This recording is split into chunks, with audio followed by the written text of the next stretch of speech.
Welcome back, everyone. After a quick break, we return with our next match of the night. It's another team matchup between Aura and Seraphic for match 4 of the round-robin stage. Yeah, it's going to be exciting to see if Aura can come back and be successful again. One of our dark horse teams, of course, for Preseason 1. And we're going to walk them out onto the stage right now. Is this team so good at speed mode, but also having a lot of great strategies for item as well. One of the reasons why they pushed so high up into our standings at the end of regular season and did make that heroic run nearly to the finals.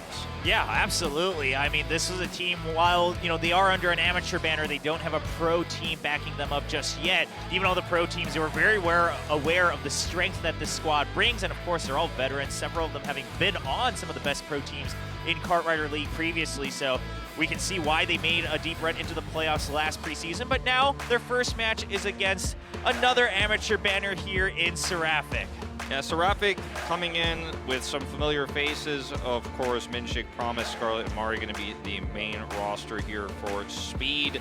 And it's a team that I think brings some of our, I guess you could say, middle-of-the-pack players together here. And, you know, I think it's a team that has some potential, but we'll have to wait and see what it's going to look like. Because sometimes you have teams, obviously, who are not great together, but you split them apart and put them onto a new team like this, and they're actually greater than the sum of their parts, you know, from what we've seen. So I'm hoping this is going to be the case here for Seraphic because, you know, I think they are a team that if they don't start performing well, right, some of these players, then they'll be one of our lower performing teams just on paper. But I'm hoping not. I'm hoping they actually bring the challenge here to Aura tonight. So we said we had 2 clear favorites today. That was already, that, you know, perspective was kind of already changed when we saw the ace match in our first series. Maybe we'll be surprised again here tonight. Yeah, and Aura, I mean, the 1-2 punch that they're talking about, obviously they showed a lot of that promise during Preseason 1, where a couple of their racers like Hero, like Season Nog, they kind of take turns just really taking over the podium and even their speed mode races. See if that continues as a trend here. And when we go to item mode, Tech, he's a player that actually used to be well known for his water bomb usage as well, and now that item has kind of indirectly gotten buffed because of the nerfs to some of these other items. Yeah, it's really important to actually hit those. Aren't you guys the team that cried when you qualified? Lol. I like it really personifying the taunt here. You know, we were actually a top 3 team in Preseason 1. I mean, maybe you, after you qualify, you guys cried, but maybe that's the most happiness you're gonna get. Yeah, well, I mean, hopefully not for Seraphic, because like you mentioned, Wolf, again, we've seen a lot of their faces in Preseason 1. We should note right here on camera, Snoopy, he used to be known as Pure in Preseason 1, now rebranding himself on this new roster, and I would love to see them kind of make a name for themselves like Aura did in Preseason 1. Yeah, well, I do think that, you know, rebranding here, Snoopy, trying to show a new identity. He is the item ace. I thought Pure was, in Preseason 1, of course, a very good item ace, but he didn't hold a candle to Tech as... let me see. Oh, you guys, item match lost.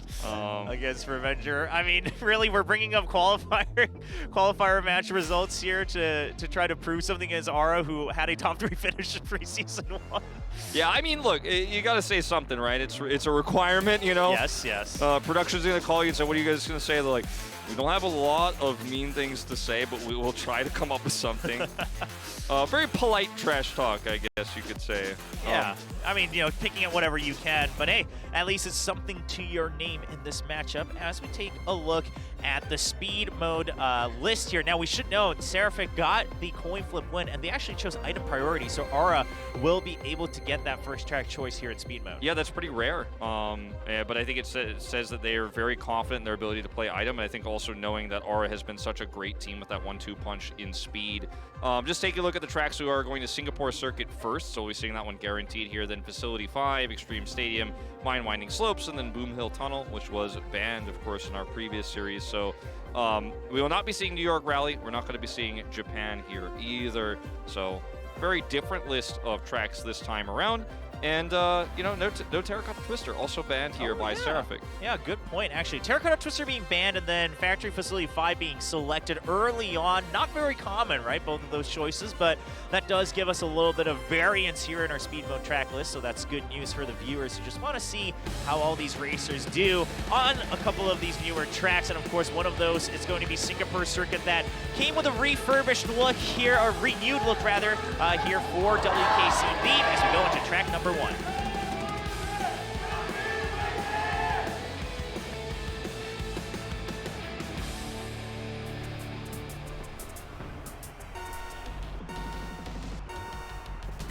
As we see the fireworks go off in the back, the race begins between Aura and Seraphic. Already Hero up in the front with not MINSIK passing, but it is very tight here in our top 3 as promised. Has a little bit of extra space here with Mari. A little bit anti-Sushi there with that collision, but will be, of course, trying to approach here as Hero is just maintaining the spot, taking some really tight turns. Knock in draft range, though, and actually could even use a Team Nitro to push ahead if they'd like to. Aura loves to get 1-2 early, hold on to that, and that is their biggest win condition. Looning, like Neil, a player who often makes a final push towards the end. I'm actually really glad he got picked up here by Aura. I think he's a fantastic player, has a lot of potential. Yeah, we'll have to see, though, if Looning can make that run, because right now it's going to be Seraphic who's putting a lot of pressure onto that 1-2. So while Hero and Knock are holding on to it, they don't have much support to block these 3 racers from Seraphic who are trying to catch up to them and break apart that barricade that Knock's trying to put up. I think that Knock here is a great defender, and he has shown it so many times, and once again, doing a great job, but there is just a war of attrition you may eventually lose. But here's that rush from Looning, pushing through here as we crest the second lap now. And now you have a little bit more defensive options here as Aura. I say that, though, and Promise and MINSIK are going to actually win that battle initially here. Yeah, eventually Knock's going to have to give that one opening. Now he's starting to put pressure on, but here's the thing. If Knock puts pressure on, even if he doesn't get second place eventually, Looning's now in position to overtake and still get a clear 1-2. Aura seems to say, forget calculations, forget all the options. If you get 1-2, you win anyway. Yeah, and now with Looning just on sweeper duty here, it's really easy, and they're actually pushing further and further ahead. It's very difficult for Promise. Mari could try to take an aggressive outer here, but the risk is so high. I think this one might just be all locked up here, unfortunately for Seraphic. Aura in just such a phenomenal position now. Yeah, it looks like there isn't much of a chance. Looning has been doing such a good job of just making sure that the Seraphic players are losing speed around these corners, right? He's always closing in on them. Scarlet this time will find one opening, but again, it's a little too late, it feels like. We're going to the last couple corners. Yeah, this is it. Scarlet trying his best here, but there is just no contest. Easy 1-2 here for Aura, as they like to do, as they are famous for, and starting this season off just the same way. I thought Looning, you know, looked for a moment like maybe he's actually going to get blocked out. They didn't have any support, and that's the cool thing about Aura, is even without support, their 1-2 just seems to be so clean. And we saw for so long Knock was able to actually play defensively and sacrifice a lot just to make sure Hero could have that wide berth. And when they tried to actually then overwhelm him, Looning sees an opportunity. He gets up into third place, he starts sweeping, and Hero will set a new track record here, passing Dings from Sungnam Rock. So great start here for Aura, and nothing unexpected, you know, nothing has really changed. Yeah, absolutely. I mean, Aura is just playing their own game, and quite frankly, I mean, being able to win so many tracks in that 1-2 finish is not an easy feat to do, but that's why, again, this is a squad that even some of the pro teams are starting to say, okay, we got to watch out for this team. Yeah, absolutely. Factory Facility 5 is going to be our next track here, one that, again, we don't see all too often, but is a track selection for Seraphic. So to see what their plan is here, maybe they have a special strategy prepared. It has a lot of wide open spaces at the initial parts and like very long straightaways. So holding those leads, you know, especially towards the beginning is pretty easy, but it gets a little trickier, of course, when you get to some of those really tight turns and corners, as there are some like mini hairpins on this track as well. Yeah. And that's how you can break the 1-2. So I think it's a track that, especially because those turns are right at the end of the track, some of them, a great way to actually mess with Aura's strategy and game plan. Yeah, I do like the selection now that you've mentioned kind of how that could be played out. See if Aura still to hold on to that 1-2 position, or will Seraphic make things a bit more interesting as we go into round number 2 for Factory Facility 5.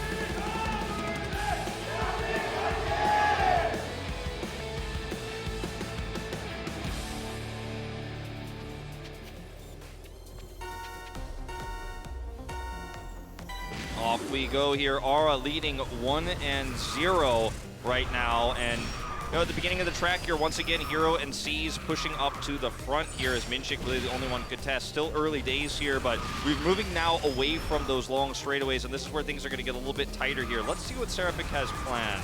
Yeah, I mean, already Aura still holding on to the 1-2, so we'll see if they can keep that up. MINSIK's putting up pressure, though. He's trying to break apart that duo. This time it is going to be Hero and C's, and we talked about it.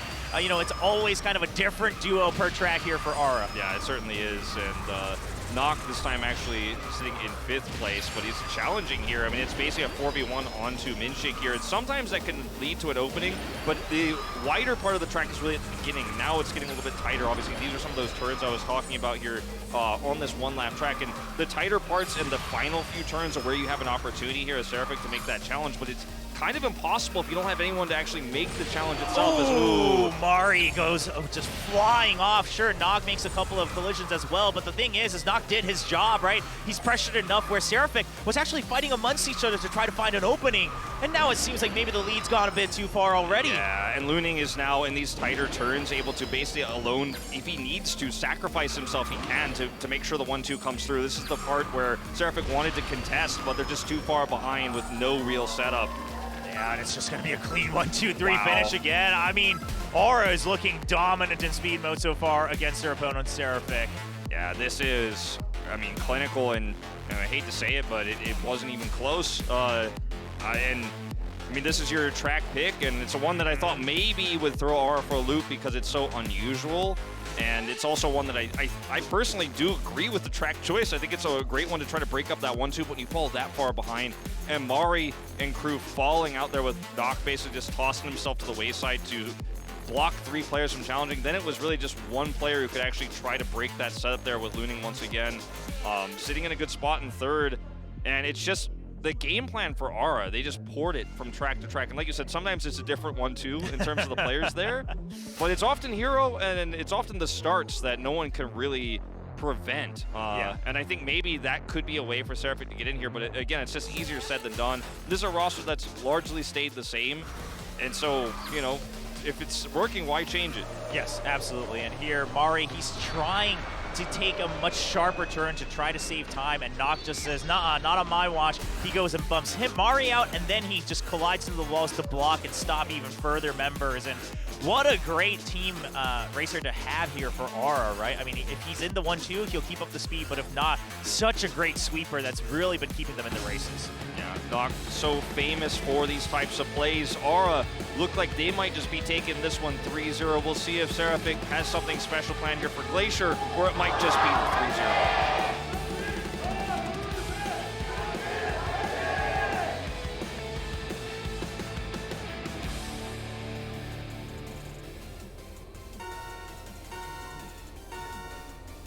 Aura looking to close things out in speed mode 3-0 as we kick things off on Glacier Extreme Stadium. And here we go, Scarlet actually making this one a little bit more interesting here from the start, Mari as well. So this is still a 1-2, Hero and Looning, but I think a more competitive one as Nock and C's are significantly far behind, so won't be able to create much disruption here. But the Looning is doing such a good job here. Now Hero has built a large gap. Yeah, I mean, Looning, right, he bought enough time for Hero to now somewhat be safely in first place because of the hairpins at the end. Yes, there is an opportunity for Seraphic to catch up, but the other important thing to note is Nock now catching back up to provide support. So Seraphic, they gotta make sure MINSIK or Scarlet are kind of given that sweeping duty to keep Nock at bay. Yeah, right now they have a 2-3-4, but yeah, how's your sweeping? Because we haven't really seen this yet from Seraphic because they haven't had the control just yet. Now, MINSIK here doing a good job. Nock trying to run his way through right now, but they do not have the numbers advantage. Aura, that is to say, and Hero being first place alone is not enough here. And now, I mean, Aura struggling to actually close that gap, and it hasn't really been about the sweeping, it's just about the lead they have. Yeah, absolutely, and even boost management, right? If you keep your eye on the leaderboard there, Seraphic's always trying to stack up one extra one against the members of Aura, but on these straightaways, Aura, the boost timings are good, and C's now breaking through into 3rd place. Yeah, a little bit of a weak sweep moment there for Seraphic, not really blocking at all, and Looning is going to be able to jump up to 3rd place here, and Aura now firmly in the lead. A little bit of a rough one as Scarlet and Promise drop back to 7th and 8th, and Aura might be able to just kind of steal this one away. It looked great for Seraphic at the beginning, but no control. Yeah, as we go into the hairpins, Aura, I mean, Hero's definitely locked in for first place, but Looney, he's even going to try to lock things in, trying to create another 1-2 finish here for Aura. How do they do it on every track? Mari tries to disrupt, but it's not going to be enough. And, oh, C's just wants to tease him with another 1-2-3 finish. And very a dominant, clean. Yeah, dominant speed mode. 1, 2, 3. It feels like the story of this series. Set after set, Aura taking it, and this was the closest of them, but it feels like maybe nerves almost got to Seraphic in that last one because they didn't, I think, take the control they had and utilize it very correctly. And then on that last hairpin as well, Mari just kind of losing control and just letting it go. It almost felt like they're, and it's a new track record here for Hero as well. Aura with no contest. I mean, it's no surprise that in team mode you can get a record when you're so uncontested for so long. It gives you the opportunity to get additional speed that you wouldn't otherwise have if you're actually trying to both defend and hold that spot. So pretty one-sided here. Arguably our most one-sided speed of the tournament thus far. Yeah, oh, I would absolutely agree. And here's the thing is that Seraphic, they've got to start to feel a little bit of pressure because yesterday the amateur teams, and a lot of them actually having brand new rookies coming into KDL, put up a decent fight against the likes of Songnam Rocks and Guangdong Freaks. And Seraphic, they're struggling to even get one track off of Aura. I mean, sure, Aura's, you know, it's a very strong team in and of themselves, but Seraphic, they've got to prove themselves here in item mode. Yeah, I agree. You know, I'm not trying to sound the alarm early, but it is a concerning start. And you know, with the caliber of players we have here on Seraphic, we knew it wasn't going to be an easy tournament for them, right? But I think that there's a lot of growth that can be shown between seasons as well as what happens throughout regular season. Still early days and still early in this best of 3 here that we're playing as we move into item mode. We will have, of course, Tech coming through and Snoopy, formerly Pure. I think Tech has had some of the most phenomenal final pushes that we've seen. Like, he and Jimin are both so incredible at item mode. That being said, I think Tech's role in those final pushes may be a little bit muted here because of the item changes. Not to say that doesn't mean he can actually make an impact. He probably has a great read on the new meta too. But let's see what his playstyle is going to be as we move into this one now. Yeah, I'm curious to see, because a lot of the fandom here in Korea, they look at Tech to be that guy to say, okay, whenever like water bombs come back into meta, this is the guy they can always rely on to hit some really good shots. So curious to see, do they utilize it a lot more aggressively, a lot more efficiently than some of the other teams? And here we go. All right, look at the track list. Seraphic picks up Sphinx's Riddle first, and then there it is, Glacier Polar Halfpipe coming out as the first choice from Aura. Yeah, then we're going to Cogwheel Crush, Brody's Gloom, and then Pharaoh's Pass. And Polar Halfpipe, you know, a map that we usually don't see early. It's usually one of the later ones if we see it. So I'm curious what Aura's got planned for this one, because I think the way that item mode is being played now on this patch is also really warps how that final push can go, and you have a lot more agency, I think, to deny those pushes to the high ground on that upper track there. So as a Glacier Polar Halfpipe fan, I'm very excited for how we're going to see this one develop. Yeah, especially because that was a track where when the Magnet meta was running rampant, it was fairly clear what the strategy was in those last couple corners, right? Go around the last corner where you don't drop and then use the Magnet to boost forward. But now, maybe you take that shortcut in the upper track, maybe you use an aggressive item on the turn to really slow them down. I mean, there's a couple extra options here, so curious to see what the plan is. But first off, we have to go to Seraphic's pick. They took item priority. What do they have prepared? Can they bring us to an ace match? We'll have to find out if they can even start with a lead in item mode against Aura as we enter Desert Sphinx's Riddle.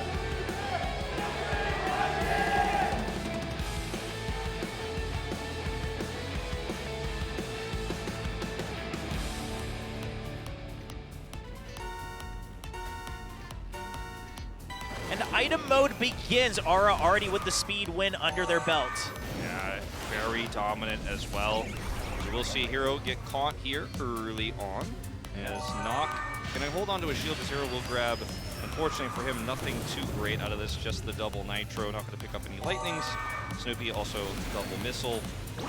Yeah, and of course the balloons will kind of negate those missiles into the banana effect where you just spin out. So that's why the water bombs and the wisp were kind of indirectly buffed. Of course, with the recent patch, now the balloons also let you get out of those water bombs a little bit quicker as well. Yeah, I think it's just a great way to make the rockets feel still useful, but not oppressive. And Promise here, gonna push up into second. Hero has a pretty substantial lead. Will, of course, lose that with this UFO connecting that water bomb. a little bit ill-placed, but Hero holding onto a Magnet and a shield right now, and we have to kind of look at him as one of the main characters right now because he has that defensive setup. He also has a banana he's holding onto. Seas. Oh, that's massive. Oh, man. Tech, man, and these water balloons. And now you're looking at, like, you've got 2 shields for Hero. They've got an Angel they're holding on to. I mean, this is a really nice setup here for the side of Aura. Yeah, I mean, unless a UFO comes out, you're not slowing down Hero whatsoever, right? Yeah, and I think the UFO alone is not going to be enough, especially if you consider the stacked Angel that Nock is holding on to, and he can take a hit. Oh my god. Lightning too. Yeah, this lead is insane, and like you mentioned, the Angel still being held on by Nock, and they're using everything they have to constantly keep Seraphic behind, right, so that they can't catch up to Hero too easily. Now finally all the shields have been cycled out, and Hero's starting to get slowed down by a couple of these items. Yeah, he is getting slowed down as they're targeting him really well. It's actually a great shot there from Snoopy, making sure they doesn't hit Nock, but targets Hero, so he doesn't have the same lead he had before. And we saw G-Man fall prey to this in our previous series. Hero taking a lot of hits, but still maintaining the lead. Still has 2 barriers here. One popped, of course. We'll avoid this barricade as we get to the final moments. Ooh, big bomb here. Yeah, and it does catch up Hero as well, but Nock will be shooting forward into first place this time around. He has an Angel and an EMP, so he should be safe. Actually, the UFO catches him. He's going to save that for another opportunity. He knows that there's still time for Seas to try to cross the finish line. Yeah, Seas here in a massive lead. Looks like he's going to close it out, but very much a tempo-based advantage here for Aura, where Hero holds that control and absorbs so many resources for so long.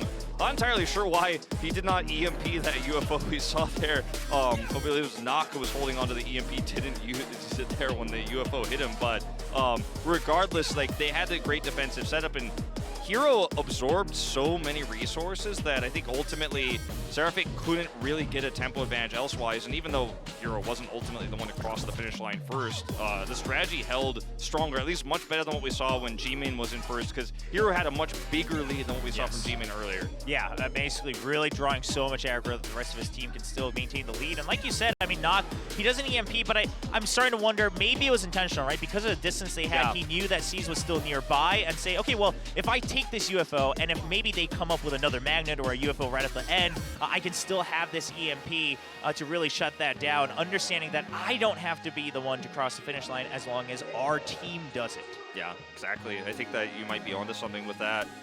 Well, we are headed now to Glacier Polar Halfpipe, and you know, magnets being weaker means that path you could take on the higher track, the higher ground, is one that I'm going to be really zooming in on just as an enjoyer of kart raider, right? To see what the meta is going to look like on this track, to see if, because you could get pulled off and really could ruin your entire run playing on that higher track. Sometimes we didn't see it unless they had a specific setup for it. With EMPs too, you have another chance to block that. Yeah, absolutely. Curious to see how this track changes. We're already seeing lots of changes based on the new meta here in item mode. Can Aura keep the lead as we go to Glacier Polar Halfpipe?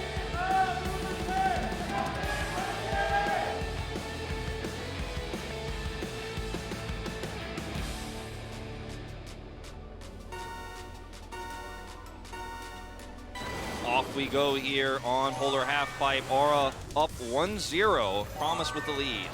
All right, Tech, he gets knocked away from the item boxes, so he just resets himself to pick up another one. And it is going to be a UFO, but of course you can always have some extra time to catch up here in item mode. Yeah, it's item mode. It's not speed, where I call it press R to retire.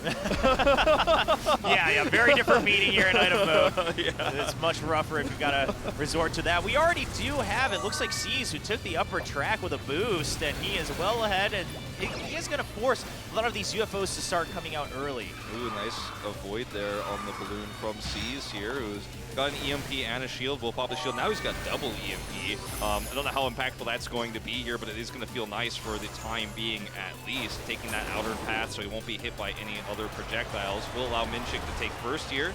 Double EMP onto him. He has taken some abuse in first place.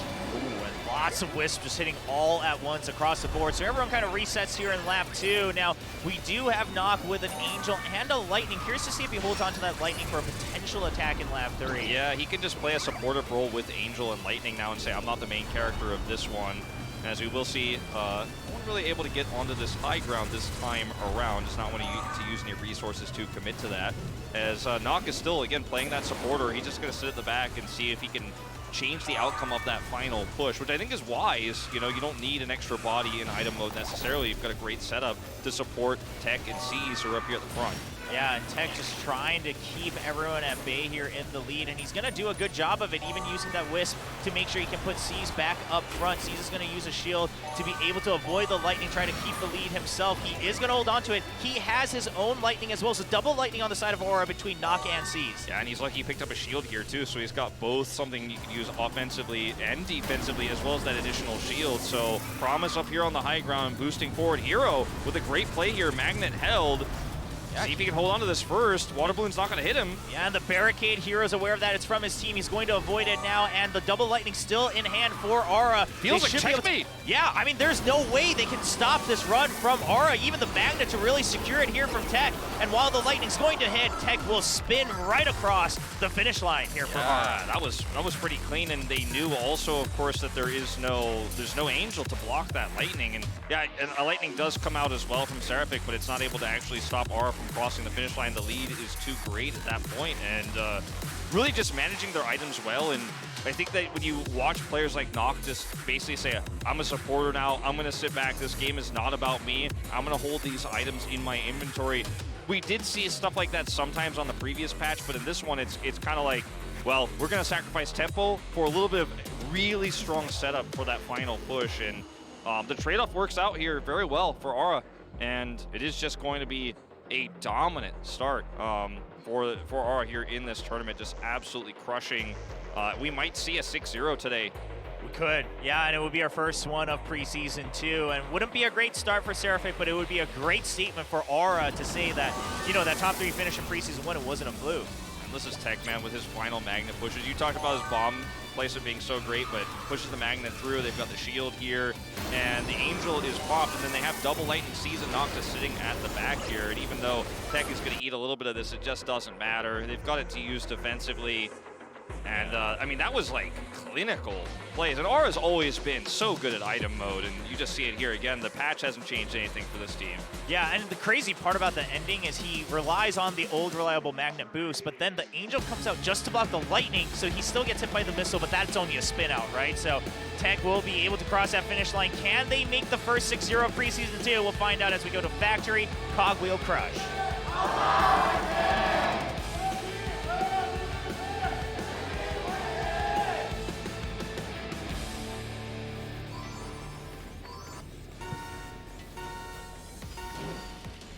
Aura trying to make a strong statement and in their opening match of Preseason 2 against Seraphic. A little bit of a comical spin there.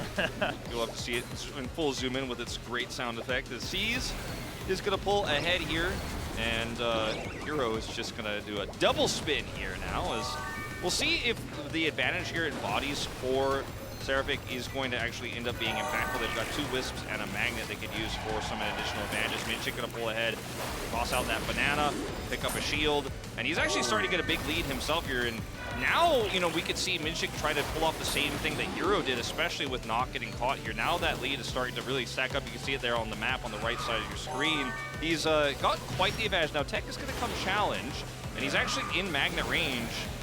Even the missile is going to force that spin out from MINSIK, even it's a barricade. So things have been slowed down a little bit for Seraphic, and most importantly, it actually denies that shortcut timing, right? So everyone's still on the same playing board here as they try to finish off lap 1. Yeah, Promise double shield here, and the lead is not what it once was, but it's still significant here as he's just not able to be hit by a lot of the offensive items. Now also holds an EMP, so tough for Nock to actually utilize this. He'll block the Magnet with the EMP, and oh, look at that. He shields anyways, but man, that was actually so clean on the edge there. Yeah, I mean, he was well aware that that's a possibility coming out from Nock. Now, because of the tempo here, Nock's going to be able to eventually catch up, but he doesn't have too many defensive items no longer in store. No Angels available yet for Aura either. Nock here just out of gas. I mean, doesn't have any items right now. Promise with both the shield and the EMP burns both here to hold that lead. You're getting very close, but that's a connection. Ooh, and Hero's got a boost, and Tech has Magnet boost as well. And Storm as well. Yeah, Aura could be trying to make a classic jump onto the upper part in the final stretch of the track. Okay, EMP not available here for C's. Angel out to block that potential lightning here. C's holds it though, as we're still not quite in that final stretch. Now, 500 meters to go. Hero, will he just try to push ahead here with Tech? And there's the Magnet hero boost forward, and then Tech still got his own boost as well, and there's nothing to stop him as he shoots forward, crosses the finish line, and creates the first 6-0 in tracks of Preseason 2. Yeah, just a great start here for Aura to the season. I think, you know, when you look at the history of contemporary kart rider, the last few seasons of Kart Rider League and our first preseason, you know, we've had a story of two teams, right, in Guangdong Freaks and Live Sandbox, but I think Aura have really solidified themselves as a real new challenger here, and maybe this is the season where they make that run to the finals. Maybe we actually see a non-pro team, quote-unquote, actually make that run, because this team is clearly well prepared. They clearly work well together. They've made, again, very few changes, only bringing Looning into this roster really is the standout. I look at this team as a team that could really do great things, and, you know, for Seraphic, like early season, right? You know, we know this team wasn't at the top of the table in preseason 1 in terms of its talent, but you know, I don't want to judge them too harshly off the loss to Aura, because Aura is just so good right now. And of course, similarly, you could say the opposite. Like, is Aura going to be this good when they play the top table teams? I think they've earned enough respect from me from what they did to them last season to make me believe that this team could do great things. And it's not a shock to see the 6-0. It's just rough if you're a Seraphic fan. Yes, absolutely. I don't think it's anything to be ashamed about if you're Seraphic. Now, the bigger question is, of course, like you said, well, can Aura do the same against the likes of Guangdong Freaks and Live Sandbox? Their performance in Preseason 1 tells us there's absolutely a possibility, but they haven't quite kind of finished that, you know, cross that finish line yet, right? Proven that last 2% to say that they deserve to be in the finals. We'll see if that happens here in Preseason 2. Yeah, I'm really looking forward to those matchups. I mean, Aura's has always been a team we've loved to watch. I even like their new logo. Yes. You know, like, this team's just leveling up everything. Yeah, in Preseason 1, it was kind of this whole bubbly look of like, yeah, you know, we're just happy to be here, etc. Now they're like, no, we're serious about this. We want a new logo. We want to prove ourselves. We want to be at the top of the leaderboard. Yeah, Aura's old logo was kind of like, ooh, a cute new challenger. Now it's like, this is a team to, like, the logo also matches the performance. Yes. So, like, now it's tightened up and it's very clean. I like the aesthetic, but yeah, I mean, enough about logos, though. I mean, we do have, of course, a clear top 4 and bottom 4. Now that this is our final match, our first match, now every team has played here, and the teams you expected to do very well have, and I think Sensation being kind of the odd one out in the bottom part of our standings, I think they performed very well today and could be a challenger, but I think otherwise, it's kind of as expected. Yeah, I would say so. I mean, I think the only things would be maybe, you know, something like Guangdong Freaks not having as big of a round and set advantage as you might have expected them to. You know, a lot of people maybe expecting them to go for that clean 2-0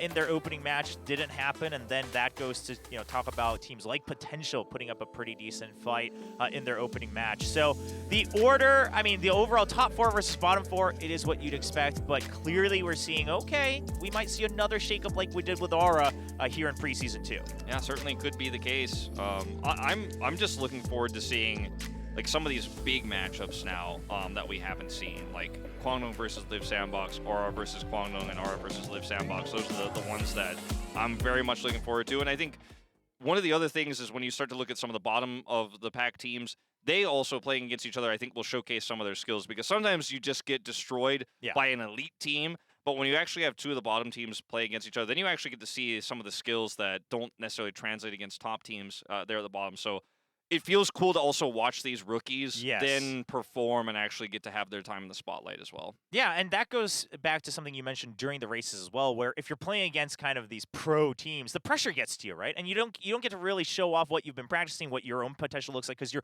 so concerned about, oh, well, like, what do we do about Neil or Hyunsu or, you know, some of these other big names? Like, how do we combat them? And so now when they fight against each other, they can say, okay, well, we play our own game plan, try to prove ourselves in this matchup. Yeah, you guys know this, obviously. Well, most of you should, but we have a massive live audience that comes to the studio every time, and I think Aura being the massive fan favorite, that's something that you could see as well. You know, when you look out into the audience and between matches where you've got your headset off, you're talking to the coach and stuff like that.